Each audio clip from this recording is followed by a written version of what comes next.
ကဲဒီနေ့ပြိုင်ပွဲကစားဖို့ကွန်းကိုသွားနေပါပြီ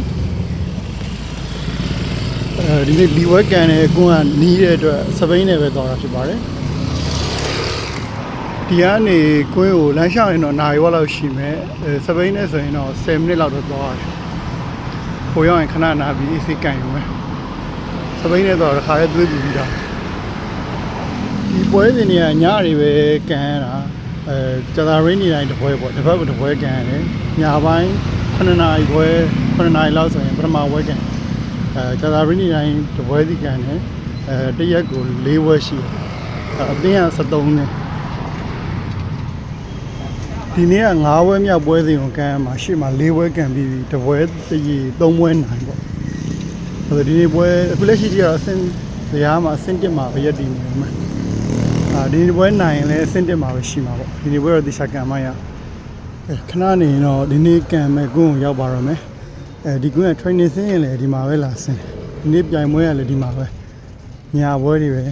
ကန်တာများတယ်ဒီမှာကြာ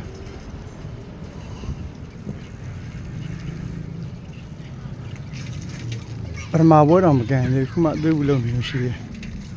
ခဏနေစရမယ်ဒီနေ့က3ပွဲမြောက်မှာကန်ရမှ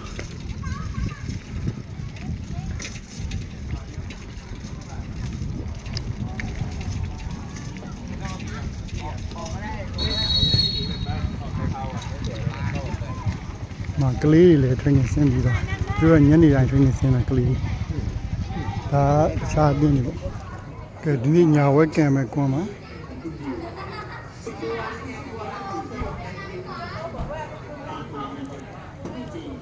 ခဏနေတော့ပထမဝဲစရတော့မယ်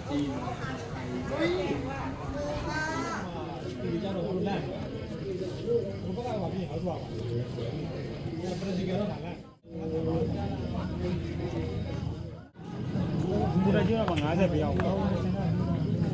င်းဟိုမှာကူရကျတော့50ပြအောင်20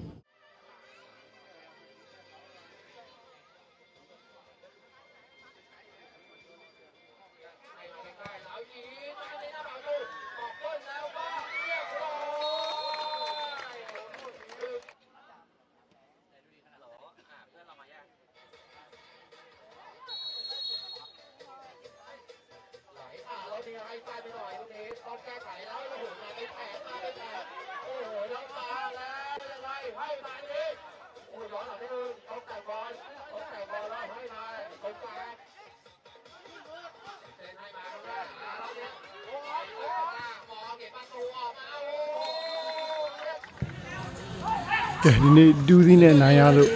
ပြန်มาတော့မယ်ခုနောက်ဆုံးပွဲစဉ်တော့ဒီမှာဆက်ပြီးတော့ကန်းနေပါသေးတယ်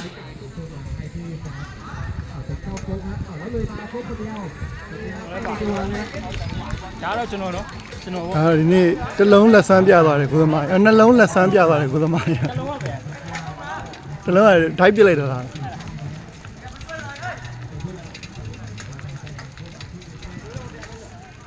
ကတော့ပြန်ဖို့ကားဆောင်နေတဲ့ဖွဲ့ရညညာဝဲက9နာရီဝဲဆိုရင်10နာရီလောက်မှစကန်ရတာဆိုတော့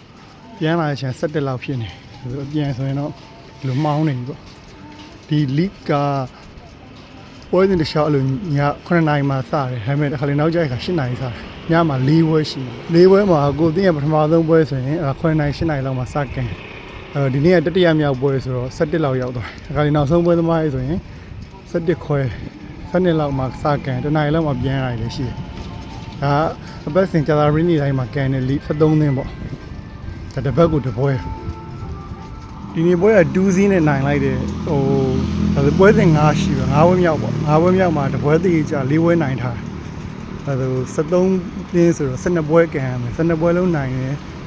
နောက်ပွဲတွေရှုံးခွင့်မရှိဘူးဆိုရင်တော့ချန်ပီယံဖြစ်မှာဒီမှာကန်တဲ့ပွဲတွေက Sunday ဆိုရင်သူကဖလားပွဲတခါတည်းတရက်လဲအပြီးပေါ့